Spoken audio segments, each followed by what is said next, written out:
Hello, I'm Gerald Curle, and I'd like you to join me on a fall backpacking trip.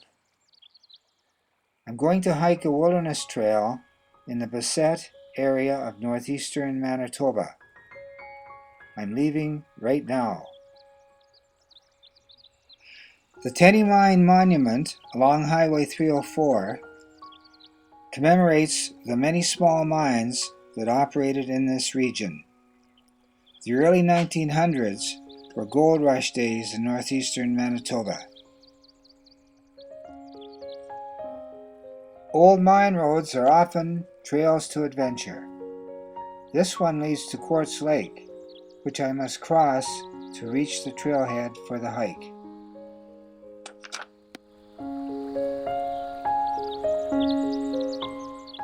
I can leave my truck here at the Quartz Lake landing. Now, to get my gear unpacked. My canoe's ready, and so am I, so let's get on the water.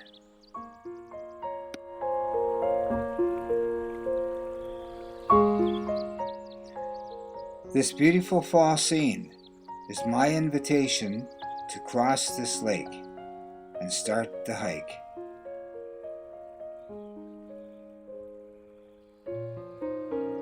This was the landing used by wild rice harvesters.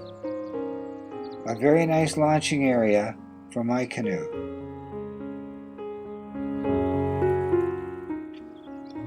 As I launch my canoe, I am alerted by a large splash.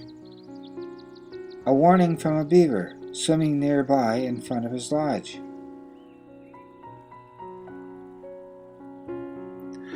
The beaver seems very curious about what's going on and swims over for a closer look.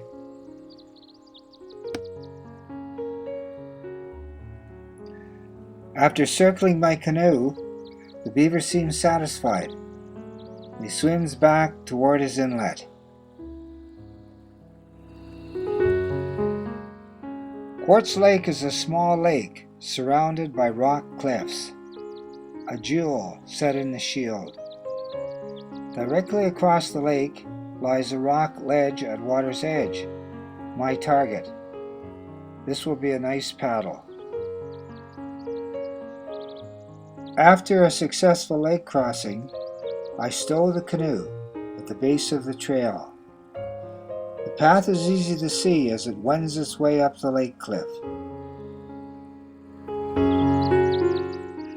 As I climb to the top of the ridge, I encounter a huge glacial boulder. Now this is a trail marker that will be hard to miss. Turning to look back at the trail, I catch a glimpse of Quartz Lake through the pines. A beautiful sight.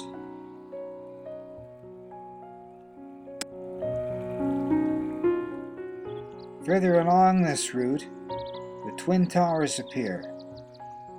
These two large boulders mark an important junction. To the north, the mine trail leads to the Craterman Mine. To the east, the Wild Rice Pickers Trail heads to Halfway Lake. The rugged beauty of fall surrounds me as I leave the mine trail and enter the bush. I must watch carefully for tree blazes and rock piles that mark the path to Halfway Lake.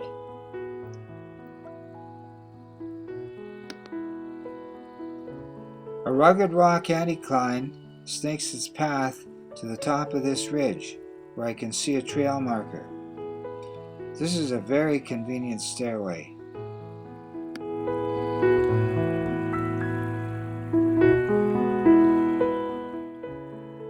At the top of the ridge, I discover a large quartz vein. The quartz is very distinctive because of its bluish color. The vein has been worked. Blasting has broken the rocks, but no gold here.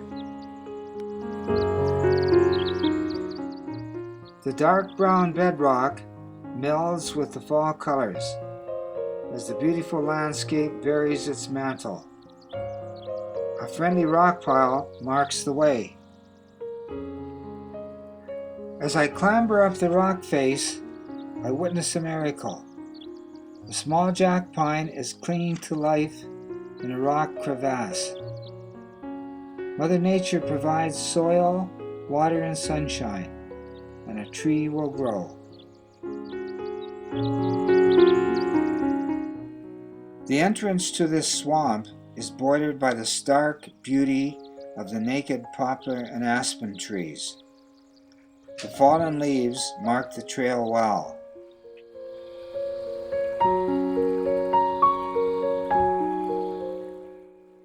A fallen tree attempts to block the way. Its worn bark bears the imprint of many boots stepping over, so I follow. A small stream meanders through this swamp. Running water is good drinking water, so I have a cup. My thirst is quenched. I'm almost through the swamp, and it's early afternoon. The trail's more than half done. That's good progress.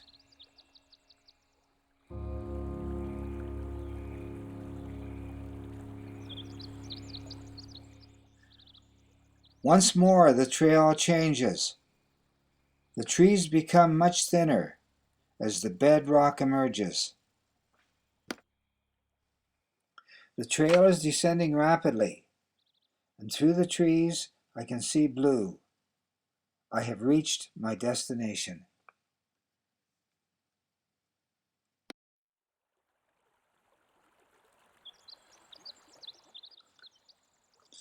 Halfway Lake opens before me. A gorgeous sight. Mirror images everywhere I look. This moment is worth every step of the trip.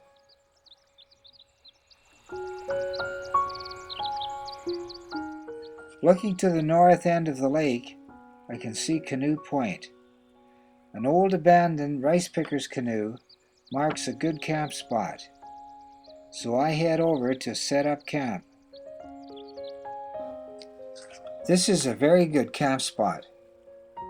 A nice level area covered with grass and moss will be my bedroom, and this old jack pine will be my hanging tree.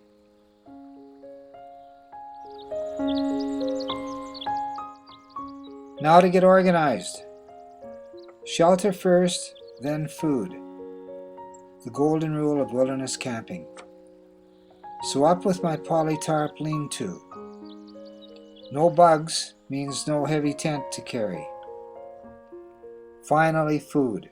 A pot of hot tea accompanied by beans and bannock will be my feast. It's amazing what hunger can do to enhance the wilderness menu. A beautiful evening surrounds me as the sun sets. Not a breath of wind. This bodes well for tomorrow's weather. The shadows deepen as evening advances. It's been a long day. Time to crawl into my sleeping bag. The trail home tomorrow won't be any shorter.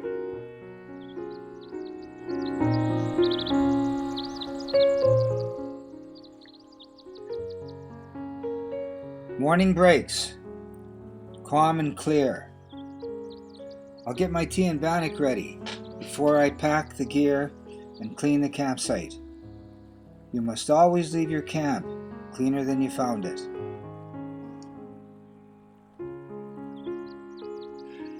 A lovely morning surrounds me as I begin my homeward journey. Climbing the lake cliff to reach the bush trail, I turn to take one last look at beautiful Halfway Lake.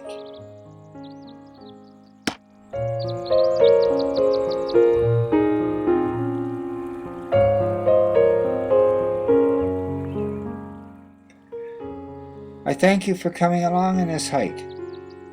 I hope you enjoyed it.